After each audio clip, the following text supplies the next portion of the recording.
What's up, guys? Chef back here. As you can tell by the title, I'm going to be starting a series, and basically it's going to be working on this thing until it runs properly. As you can tell now, it's all taken apart because, so long story short, we got the car running and everything. I made a video on it previously. She was running pretty good. She was idling good for the most part, and so I took it out for a little spin.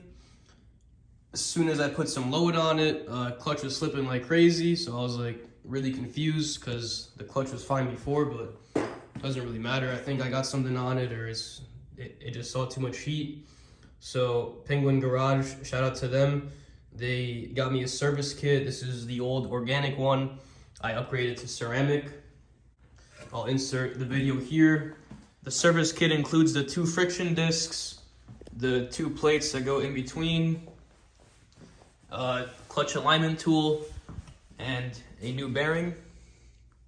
I actually won't be using this just because to install this, I would need to press out the other little section on this guy, and this bearing seems to be pretty good, so we're going to be reusing it. All right, so we're under the car, and as you can see here, there's a big dowel, and you're going to want to match that up to the bigger hole on the flywheel, which is there. Alrighty, so as you can see here, I got all the bolts snugged up with blue Loctite, and you're gonna want to torque these to the stock specs for the N54 flywheel bolts, which is 120 Newton meters or 89 foot-pounds.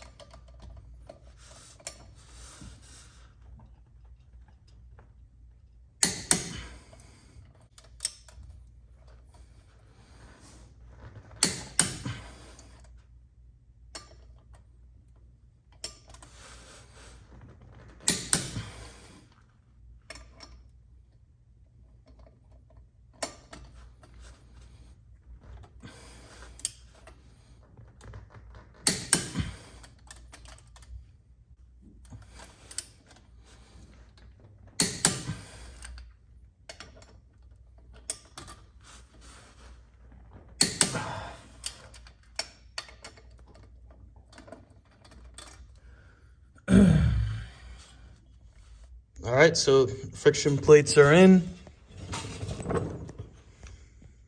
Boom, perfect. Now the last plate. All right, so here I have the last plate. You're gonna line up the notches.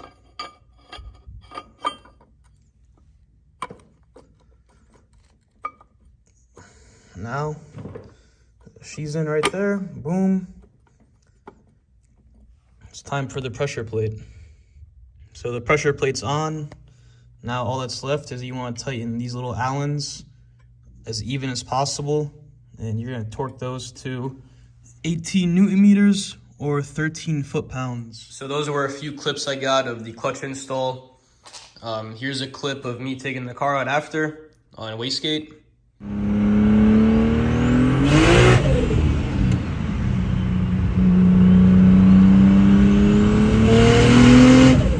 Tried turning up the boost and I had misfire issues, so I got new coil packs. These are Bremmy, these weren't working well. I got Eldors, and then I still had a misfire issue, and then I later found out that I had to remove the cement shielding, so I did that and it seemed to be doing good. But then I had this weird cut issue under peak boost, so it was strange. So long story short, I ran a boost leak test on the car and noticed that all the pressure that I was putting in the charge pipe was coming out of the crankcase. So I was like, what the hell is going on? Like, did I melt a piston? Is there something wrong with the bottom end? Because the only way that the crankcase could get pressurized is through a piston ring, or a cracked cylinder head, or something with the valves. So I ran a leak down test on the car, and cylinders 5 and 6, intake valves, I found were not sealing at all. Well, boys, look what I found. Oh yeah. Cylinders 5 and 6, intake valves, piston fucking air. Beautiful. Gotta take the fucking head off now. One valve in each port. Here, you can see that valve right there is darker than the other one. That one's shiny, that one's dark. And it's the same thing over here. This one's open, but it's like debris on that, gunk. And that one's shiny.